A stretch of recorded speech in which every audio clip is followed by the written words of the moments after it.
Ever feel like your mind is just racing a mile a minute? Like it's stuck on overdrive? Oh, absolutely. Like you just need to hit the reset button, not just a little break, but a full system reboot. Exactly.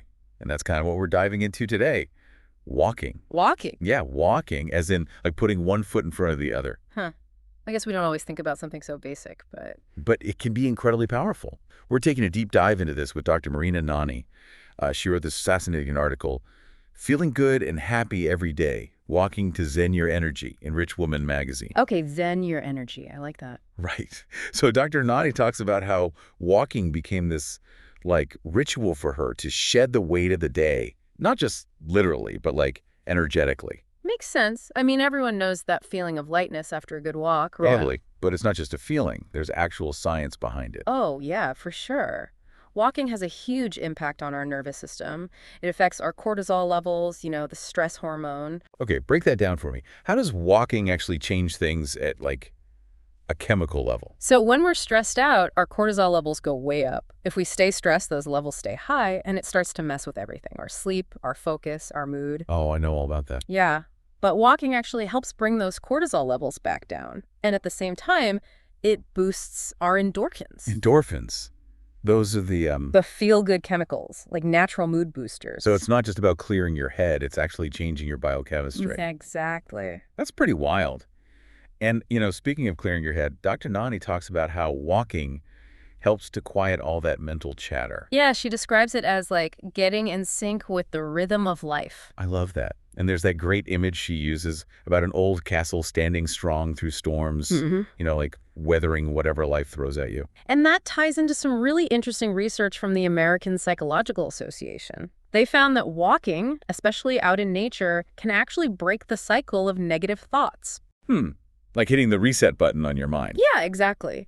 And taking that idea of mental clarity a step further, Dr. Nani's article introduces this concept of earthing. Walking barefoot, right? Yeah, walking barefoot. Have you ever tried that? Well, I've walked on the beach barefoot, but It's a little different than that. The idea with earthing is that direct contact with the ground allows your body to absorb electrons from the earth. electrons? Like electricity? Well, yeah, sort of. Think of it like plugging into a natural energy source. So what do these electrons actually do once they're in our bodies, I mean? Basically, they act like these little antioxidants neutralizing free radicals. Free radicals. Oh. Those are things that... Damage our cells and cause inflammation. Right. So Yeah. earthing can help with that. There's research that shows it can. Reduced inflammation, better sleep, improved mood. Wow. So even a short walk barefoot could make a big difference. It's definitely worth trying. I'm intrigued. But before I run outside and kick off my shoes, let's talk about walking meditation. Dr. Nani mentions that in the article, too. Oh, yeah. Walking meditation. It's a really cool practice. Combines the physical and mental benefits of walking. So it's not just about, like, going for a walk and, I don't know, thinking about your to-do list. No, it's a lot more mindful than that. It has roots in Zen Buddhism and mindfulness-based therapies. It's about focusing your awareness on the present moment. Okay, so instead of getting lost in your thoughts, you're actually paying attention to them. Oh, Or what? you're more like observing them as they pass by. And you're paying attention to the physical sensations of each step, your breath, the sights and sounds around you. Like, what kinds of things? Anything, really. Noticing the colors of the leaves, the texture of the ground beneath your feet. It's about bringing yourself fully into the present moment. And some people use a mantra. Yeah, some people find that helpful. Even something as simple as, like, with each step, I feel lighter. Interesting. Seems like a great way to more intention to your walk. Yeah. And speaking of intention, Dr. Nani's clearly a big fan of walking in nature. Well, yeah, nature. I mean, think about all the research we've been talking about. Studies show that being in nature, even just walking in a park, can lower those cortisol levels we were talking about. Helps us de-stress. Exactly. She even talks about, what was it? Shinrin-yoku? Shinrin-yoku, yeah. Forest bathing. Right. It's a Japanese practice of, like, immersing yourself in nature. Using all your senses. And Yeah. it's not just about the fresh air. Forests actually release these organic compounds called phytoncides. Phytoncides? Yeah, and studies have linked them to all sorts of benefits, like boosting your immune system and helping you relax. It's like aromatherapy, but from trees. Exactly. Okay, so we've talked about the science and all the amazing potential of walking. But how do we make it an intentional practice, like a real energy-clearing ritual? That's a great question, and that's what we'll be diving into in part 2. Before we dive deeper into that, we wanted to take a moment to remind you to like this video and subscribe to our channel if you're enjoying this deep dive. We put a lot of heart and soul into creating these episodes, and your support means the world to us. We love sharing these insights with you, and we appreciate you being part of our community. Okay, so we're back, and we've been talking about walking as a way to clear your energy. And it sounds great in theory, but... Yeah, how do you actually make it happen, like in real life? Exactly. It's easy to get caught up in the science and the idea of it all. But... Right, but then life gets in the way, work, family, that never-ending to-do list. And you're like, when am I supposed to find time to, like, walk barefoot in the forest and meditate? Right. Yeah. Exactly. And you don't have to make it this big, complicated thing. That's the beauty of it, actually. You can start small. Small? Okay. But how small are we talking? Instead of, like, forcing yourself to walk for an hour every day, yeah, maybe try just 15 minutes. A couple of times a week. 15 minutes. Yeah, or even less. Just, little shifts in your routine. Instead of driving to the mailbox, walk. Okay, that's doable. Take the stairs instead of the elevator. Park a little farther away from the store. I like that. Little things that add up. Exactly. And even that can make a difference. Dr. Nani, from the article we've been talking about, she talks about how even a short walk can be like hitting the reset button. Oh, yeah, I remember that. And she's big on walking at sunrise or sunset. I don't know if I could do that every day, but... Yeah, I get that. But even just once in a while, it's like pausing, stepping out of the chaos for a minute. And aligning yourself with those natural rhythms. The world waking up or, winding down. Right, exactly. And don't forget about earthing. Ah, yes. Walking barefoot. Even if it's just for a few minutes in your backyard, just feel that connection with the ground.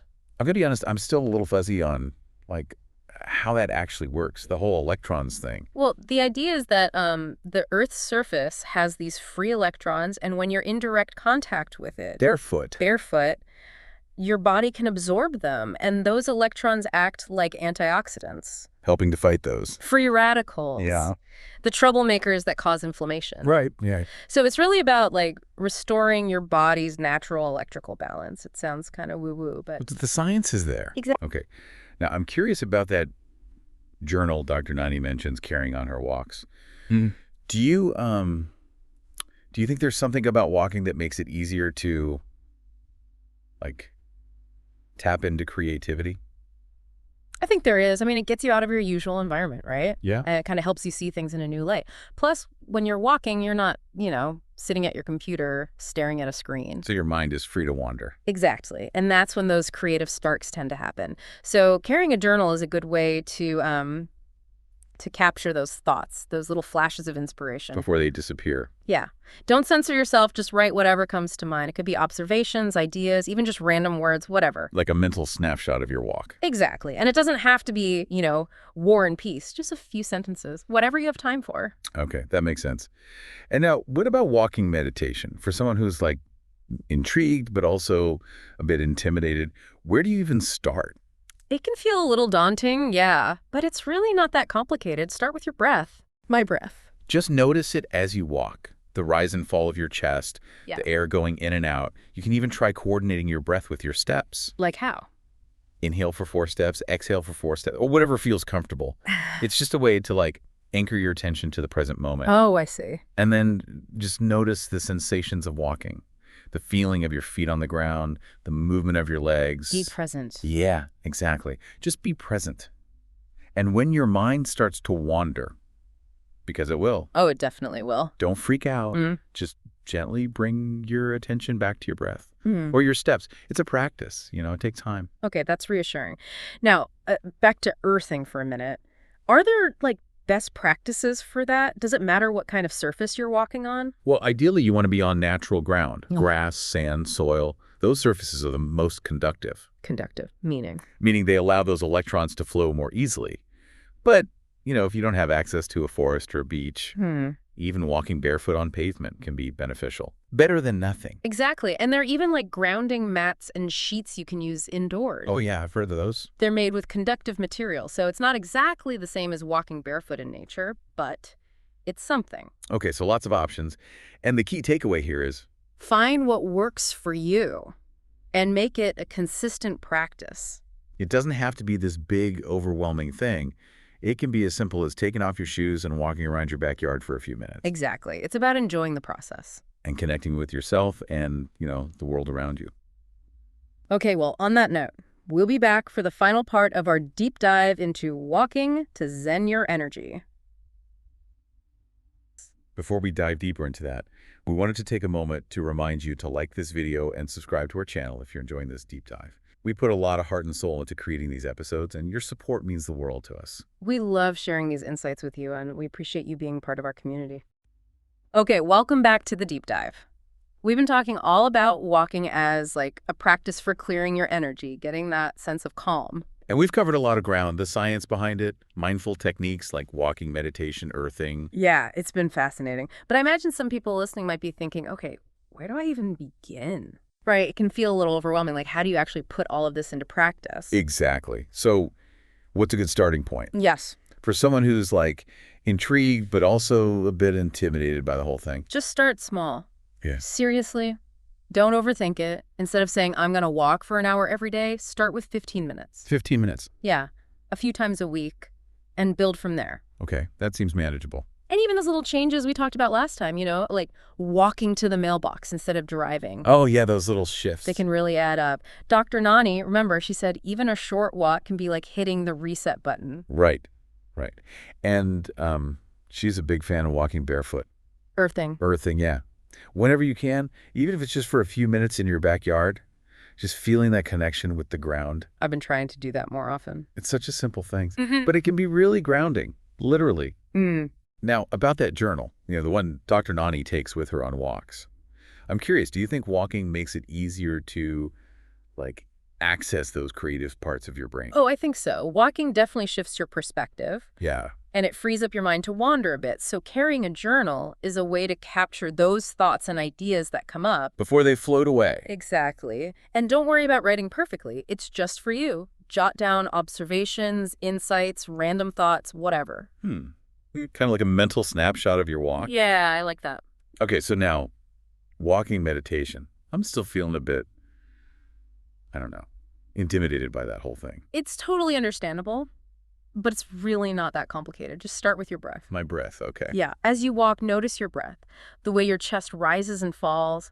You can even try coordinating your breath with your steps. Inhale for 4 steps, exhale for 4. Yeah, something like that. It's a way to anchor yourself in the present moment. Keep your mind from wandering. Yeah. And when it does wander, and it will, just gently guide your attention back to your breath or your steps. Be patient with yourself. Exactly. It's a practice, not a performance. Okay, good point. Now, back to earthing for a sec. Are there, specific guidelines? Does it matter what surface you're walking on? Well, the ideal is to be on natural ground. Grass, sand, soil. Those are the best conductors, right? Yeah, for those electrons. Right. But hey, if you don't have access to nature, even walking barefoot on pavement is better than nothing. There are always those grounding mats. Right. If you're indoors, it's not quite the same, but it's something. Lots of options. So I guess the big takeaway here is... Find what works for you, make it your own, and keep it simple. Right. It doesn't have to be this big, overwhelming thing. It can be as easy as, taking off your shoes and walking around your backyard. Exactly. Just a few minutes here and there, and enjoy it. Yeah, make it a joyful practice, not another thing on your to-do list. So I think that's a great place to wrap up our deep dive into walking. It's not just about getting from point A to point B. No, it's about so much more than that.